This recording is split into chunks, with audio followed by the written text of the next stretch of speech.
the MGF, and it's a replacement of TF. I think there's no doubt that they represent the future of the MG movement, and there's that level of interest is going to just get stronger as the years go by. Now, the MGF was, I can never remember when it was introduced now, but it's about 10 years old, 1995, isn't it? So, celebrating its 10th birthday. This is the car as originally launched as the MGF, whereas behind we've got a TF. So this is the car with the styling as Jerry McGovern actually intended it, rather than as facelifted under the direction of Peter Stevens. So you've got those sort of rather more rounded headlamps and slightly softer lines to it. Also, the great thing about the F is that it's got hydrogas suspension, which gives you good road holding and handling, but a nice, compliant soft ride. The reason why I had hydrogas suspension was because one, it's nice and compact, and two, they actually built the car around the derivative of the Metro floor pan, so it was keeping the Metro's very clever, simple, elegant hydrogas all-independent suspension. Now, the point about the MG was if they were going to revive the MG sports car, they knew that the economics were only going to stack up if you added a technological advantage so that the car could be sold for more than something like an MX-5 and offered something different from an MX-5. The secret was to make it a mid-engine car, so you've got race car technology, if you like, with the transversely mounted K-series engine behind the driver.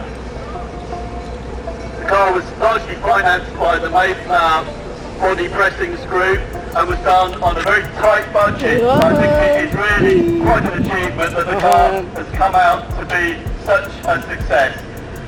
Now, as I say, MGF, still the car is the TF, which was intended to have a harder, tougher image when they tried to relaunch, when they successfully indeed relaunched the MG brand, and they wanted, we all know about marketing cliches. The marketing cliche for this was outrageous fun, and they wanted the cars to have a bit of a harder edge, and so at the same time, as they modified the mechanicals, they hardened up the body style to give us the MG-TF. Now, one of the things was that when they were making the Metro, they could carry on making hydrogas suspension, putting it in the MGF, and it made economic sense. When you hadn't got the Metro, you hadn't got that carryover of components, so they actually redesigned the car to put coil spring suspension underneath it. Did that make the car better? Quite honestly, I don't think it did, but it did give it a firmer ride. In fact, it gave it a ride that was considered too firm by some people, so you could, after a while, you were given an alternative between a harder and a softer suspension setting. But that car, no longer the TF, no longer has hydrogas suspension on it. Let's get the cars flying round the arena a little bit, because so we can MG-TF. Now this looks like it's been a little bit sorted. Good heavens. Looks like you've invested a lot of time and effort in this. A very long time and a lot of money. So what have you done to it, just briefly? It's been lowered, like super sports exhaust put on, new interior, 16-inch alloys, the list goes on, over 60. What about the engine? As far as the engine, I've just had a Type 1 filter and race lead and fixed in the throttle body, that's about it at the moment. So you've just given it a bit of an edge?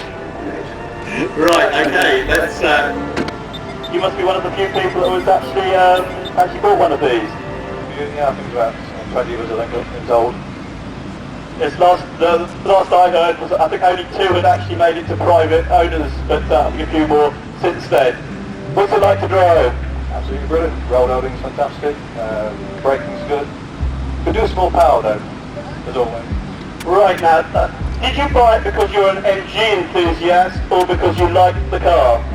I think both. I wanted it when it was first launched. A little bit too expensive at the time. Unfortunate circumstances mean it's now affordable.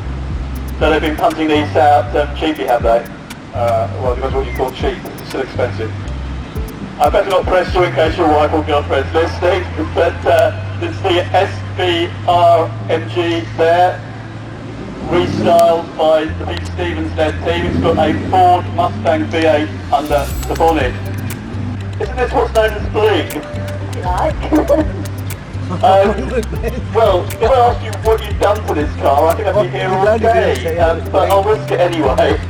It's got a full body styling, full ice install, part interior install, no engine modifications. So it's all show and not much will go? No, but yeah, But you've got plans for the engine? possibly, yeah. So what engine do you have at the moment? 1800. 1800. Are you a local? Now I'm all the way from Hornsey in East Yorkshire. From East Yorkshire. Have you got one of the wildest sedans out there? Probably. Right, well, watch out for this car when it's got its engine update in it. www.performancetoys.co.uk. Sounds serious to me. But it is rare. I mean, the guys said it's rare in its sort of things and statue. So well, it is rare because it is one of the pre-facelift V8 ZT cars. So, I don't know. I mean, they've got the styling pretty much right, and then they tinkered with it after they'd only made this for a few months, of course, which didn't do much for the second-hand values of the cars. And if you ask me, they've actually made the car more ugly. So this is bound to be a collector's item in future years. You should have wondered. It was a case of fiddling while Longbridge was burning, I sometimes think. You never really understand why people do particular things. But anyway, this is, well, the figures are here. Build number 91 of only 152 right-hand drive 03 model year ZT V8 SE saloon models ever built. So they only made 152 with this body styling.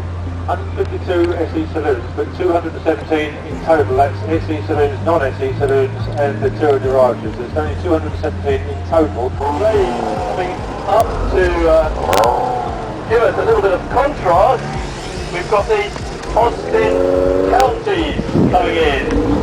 We've obviously got a very finely developed sense both of timing and organisation, as I think they're absolutely 100% on the button, so congratulations to the Austin County. Those sedans certainly seem to be very popular with Hello. Oh, it's fine. That's alright, wasn't it? Yeah. We'll do it again tomorrow, probably.